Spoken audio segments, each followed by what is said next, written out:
Պարոն Ղազենյան, հանուն ինչպիսի Հայաստանի կատարեցիք քվեարկությունը եւ եթե կարելի է խնդրեմ անդրադառնալ դատախազության միջնորդությանը կենտրոնական դրական հանձնաժողովին ձեր նկատմամբ հանրային քրեական հետապնդում սկսելու վերաբերյալ։ Քվեարկել եմ հանուն ուժեղ Հայաստանի, արժանապատիվ Հայաստանի, քննարկել եմ Հայաստանի, որտեղ լինելու է երկարատև խաղաղություն եւ ոչ միայն տարածաշրջանի, այլև աշխարհի լավագույն իր փոքրության մեջ աշխարհի լավագույն երկրներից մեկը։ Ինչ վերաբերում է դատախազության հաղորդագրությանը, չեմ պատկերացնում ուղղակի աբսուրդի աշխարհը, գիտեք, այդ ոչ թե ինձ է վերաբերում, միշտ եմ դա ասել, այդ հաղորդագրությունները դատարանի վճռի նմանվող նորմալ չի։ Իրավական համակարգի կազմաքանդում է դա կոչվում, ընդհանրապես պետական համակարգի։ Եվ ամենակարևորը, որ տվյալներ են տալիս, որոնք որ բացարձակ չեն համապատասխանում իրականության։ Հիմա կարող մարդկանց թվա ասի, դու չեր ասելու արել եմ։ Բայց ինչ որ որոշ մարդկանց խոսակցության հիման վրա վերցնեն, ինչա թե այստեղ ես բնակվում եմ, այդ շտաբը գտնվում է իմ գրանցման վայրին մոտ, մի քիչ ծիծաղելի է, կլինի ԿՀՀ, կլինի համոզված եմ նաև կալանքի միջնորդություն կլինի, այնտեղ ամեն ինչ պարզ կլինի։ Այսինքն պատրաստ եք։ Իհարկե։ Ձեր տունը ինչի հիման վրա են խոզարկում, 3-4 օրը ձեր տունն են խոզարկում, չէ՞։ Դատարանի որոշման։ Իմիջիալոց այդտեղ եմ խախտում տեսնում, որովհետև իմ կարծիքով, չեմ ուզում կոպիտ լեքսիկոնով խոսեմ, բայց նախաքննական մարմինը իմ կարծիքով խաբել է դատարանին, որովհետև իմ ունեցած ինֆորմացիայով անգամ խոզարկության համար պետք է որ պետք լիներ նաև այդ ԿՀ-ի անձնամխելիության հաղթահարումը։ Առանց անձնամխելիության հաղթահարման ներխուժել են ձեր տուն։ Չէ, ներխուժել, շնորհքով էին ներխուժել, ինչպես կասեր դասականը, բայց ամեն դեպքում։ Իսկ ինչ էին փնտրում, ինչ հայտնաբերեցին, ինչով հեռացան ձեր տնից։ Ոչ մի բան չեն տարել մեր տանից, փնտրում էին կրիչներ, ցուցակներ, ինչ որ ընտրակաշառքի վերաբերյալ եւ այլն։ Կանխիկ գումար։ Որ հրապարակված է, դուք ամբողջովին հերքում եք թեկուզ մոնտաժված է, չգիտեմ, այսինքն այդ ձայնագրության հետ որևէ առնչություն դուք չունեք։ Գիտեք, մարդիկ շատ դեպքերում փորձում են կայանալ, չեմ ուզում գլուխ գովալ այսպես ստացի, բայց փորձում են կայանալ ինչ-որ անուններ տալով։ Նախ առաջին այդ կինը, որ խոսում է իմ ինֆորմացիայով, այդտեղի ամենայն հարգանքով եմ ասում, այդտեղի հավաքարանն է, Մաքրույնը։ Ամենայն հարգանքով այդտեղ բան չէ։ Ինչ առումով եմ ասում, որ եթե երևի 3-4 անգամ եմ եղել այդ շտաբում, չեմ կարծում, որ Մաքրույն պետք է, եթե անգամ տեսականորեն պատկերացնենք իրենք ճիշտ են, Մաքրույն դժվար չէ այդ թեման է։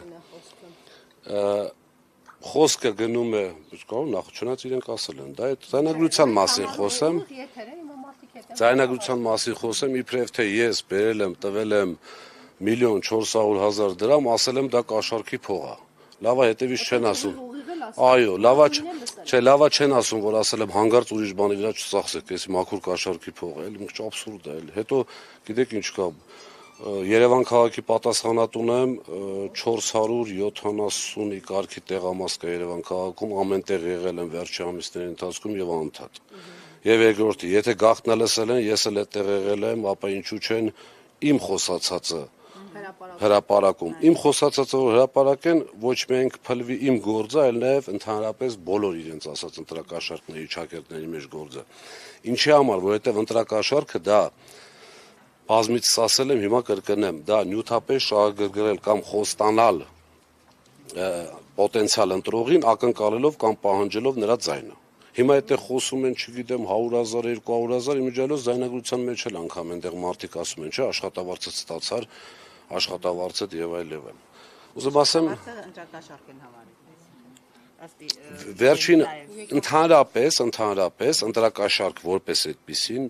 երբևէ այս ժամանակահատվածի ընթացքում կոնկրետ մեր ուժի հետ կապված չի հայտնաբերվել, այսինքն չի եղել մարդ,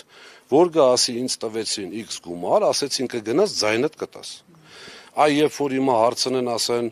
իսկ ինչ է իր անում դու այդ շտաբում, մարդը որ ասի տրեյնինգների եմ մասնակցել, ծրագրերն եմ այսպես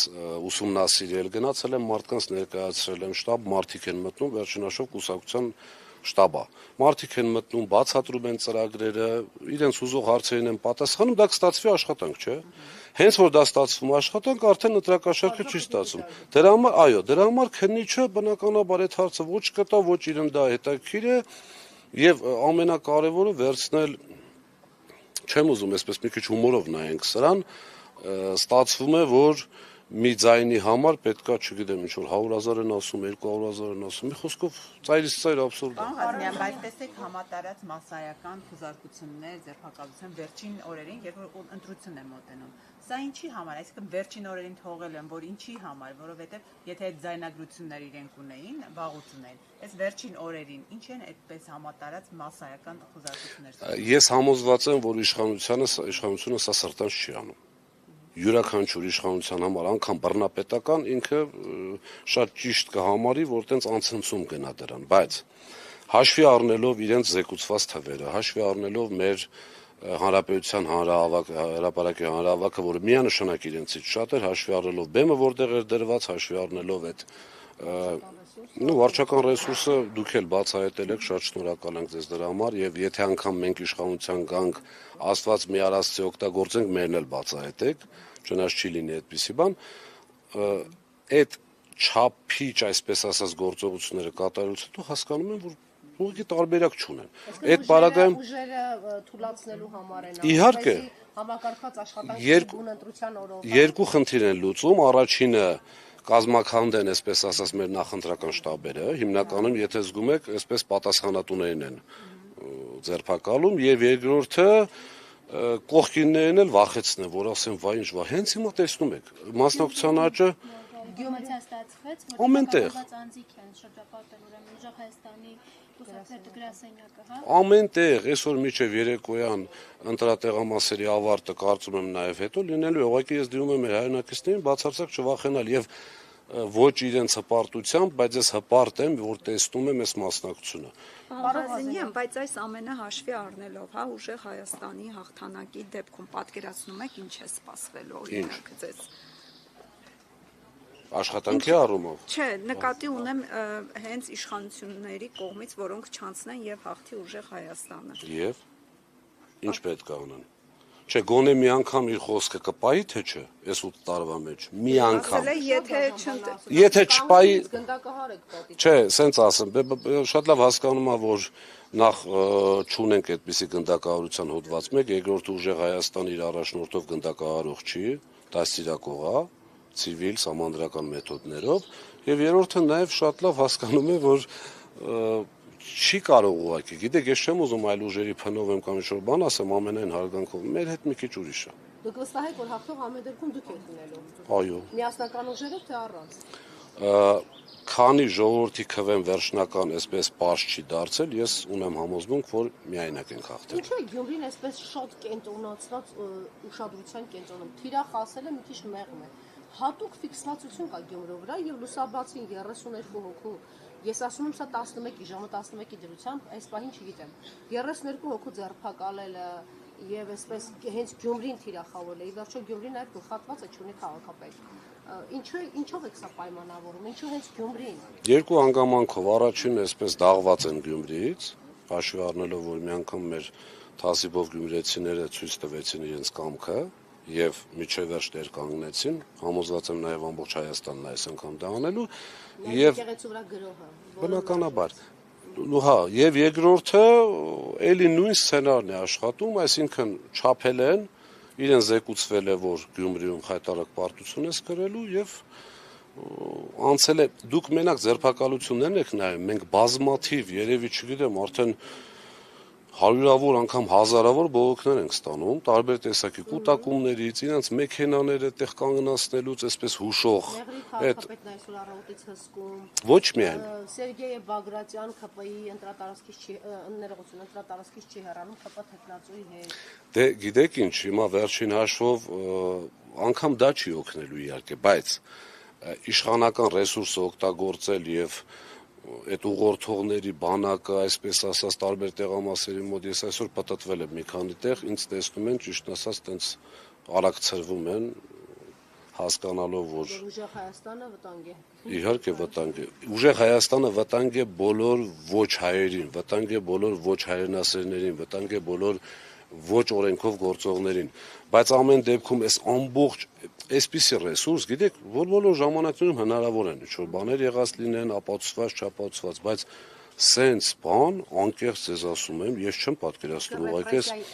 չի եղել, դուք էլ ինչքան ընտրություն լուսաբանացել եք, որ ասենք լավ, ընտրություններից հետո եղել են ինչ-որ դեպքեր, մինչև 100 ձերբակալված, հետո բաց են թողել միշտ, բայց նախընտրական շրջան ու ոչ մեկ այդ հարցին չի պատասխանում։ Հենց հիմա այդ գործ հարուցողն ու քննիչներին այդքան չեմ մեղադրում, չնայած մեղադրում են, որ կատարում են, բայց որոշողները լավ, մեկը դուրս գա ուղիղ եթեր այդ նախաքննական մարմնի ղեկավարներից, մեկը մի հատ ընտրակաշարքի հասկացությունը կարդա, ուղղակի չկա այդպիսի բան։ Ընդամենը եթե օրինակ տեսականորեն պատկերացնենք, իրենք ասեին, որ ուժեղ Հայաստանը ունի չգրանցված աշխատող, դա ոչ մի բան չէր տա, չէ, մարդիկ կասեին, հա դե հիմա ինչ որ միտեղ որոշել են չգրանցել, այն էլ մենք չէ, ներքևի օղակներ, այսպես ասած ստվերում, չնայած Կարապետյանը այդպիսի բան չունի։ Ես համար որպես քաղաքացի 21-ի ընտրությունները եւ այսօր ինչ է փոխվել, ինչով է պայմանավորված ընտրողների այսպիսի ակտիվությունը։ Հիմա ես չեմ ուզում 21-ին անդրադառնամ հաշվի առնելով, որ որպես քաղաքացի ուղղակի չաշխատեց նախկին ներկան։ Սամվել Կարապետյանի պարագայում ինչքան իրանք փորձեցին, չէ, եռագլուխ սարքեն, չգիտեմ ինչեր անեն, ժողովրդի մոտ դա չաշխատեց, չկարողացան ալտերնատիվ ուժեղ հեղինակություն վայելող բարերարի, շփեք ժամանակին ասում են ինչի Սամվել Կարապետյանը ինչ արել։ Մենք այդ բուկլետները տպեցինք, իմիջիայլոց Կարապետյանը այսպես զորով է համաձայնվել այդ բուկլետների տարբերակին, իր խոսալը դրա մասին բացառեց, այսպես օրինակներով, բուկլետներով տպեցինք, դա լրացրեցին։ Դավիթ Տոնոյանն էլ զորով բերանից հանեց բանակի օգնությամբ։ Դե Դավիթ Տոնոյանը հանեց ընդամենը մի քանի տոկոսը, մենք շատ լավ գիտենք ինչա կատարվում։ Այո, պետական գաղտնիք է։ Հիմա սրանք ստիպում են ասում են ինչ է սարի, հանկարծ Սամվել Կարապետյանն ասի ինչ է սարը, ասեն պետական գաղտնիք է հրապարակում, բայց համոզված եղեք։ Ես էլ ինձ էլ ճիշտ ասած այդպես մանրամասնորեն չի ասել ինչա, բայց մոտավորապես կռահում եմ, եթե Բաքուն որոշել է այդպիսի մարդու, որի հետ պետք է որ լավ լինել, ինքը փորձեր լավ լինել, իհարկե, հետախուզում հայտարարել, վերջին հաշվով մեր ժողովուրդը շատ խելոք ժողովուրդ է, շատ էլ որոշ ժամանակ մոլորված է եղել, այսպես ասած կամ խաբված։ Եվ ինչ։ Ես ունեցել եմ շատ լավ հարաբերություններ Մանվել Գրիգորյանի հետ,